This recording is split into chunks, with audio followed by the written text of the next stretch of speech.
নাজমুল শেখ হত্যাকাণ্ডে অন্যায়ভাবে শিলাদিত্য হালদার ও হিরু হালদারের নামে এফআইআর করার প্রতিবাদে ডোমকল থানা ঘেরাও করে বিক্ষোভ দেখালো কংগ্রেস কর্মীরা। পাশাপাশি এদিন ডোমকল ব্লক কংগ্রেসের পক্ষ থেকে একটি ডেপুটেশনও দেওয়া হয় বলে জানা গিয়েছে। এদিন কংগ্রেস কর্মীদের দাবি ছিল শিলাদিত্য হালদার ও হিরু হালদারকে মিথ্যা মামলা থেকে অব্যাহতি দিতে হবে এবং শান্তিপূর্ণ নির্বাচন করার সুপরিবেশ তৈরি করতে হবে পুলিশ প্রশাসনকে।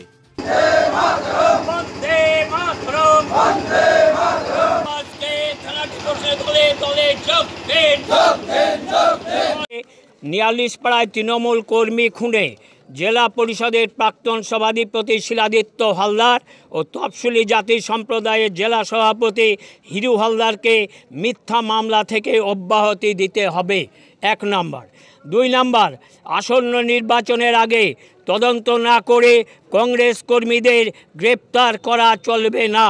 3 নম্বর, সন্ত্রাসমুক্ত অবাধ ও শান্তিপূর্ণ নির্বাচন করতে হবে। কারণ আপনারা যখন মিডিয়ার পক্ষ থেকে এসছেন জানেন, বিগত পৌর নির্বাচন এবং পঞ্চায়েত নির্বাচনে ডোমকলের ভোটারগণ ভোটাধিকার প্রয়োগ করতে পারেনি। ভোটাররা গণতান্ত্রিক অধিকার প্রয়োগ করতে পারে, তার ব্যবস্থা পুলিশ প্রশাসনকে করতে হবে।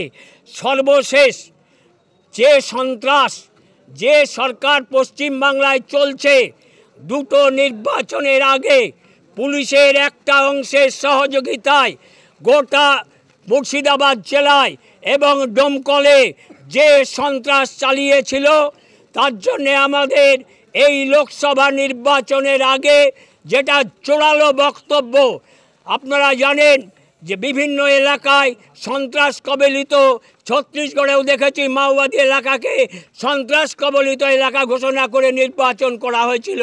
আমাদের দাবি যে ডোমকলকে আসন্ন লোকসভা নির্বাচনের আগে সন্ত্রাস কবলিত এলাকা ঘোষণা করে নির্বাচনের ব্যবস্থা করতে হবে।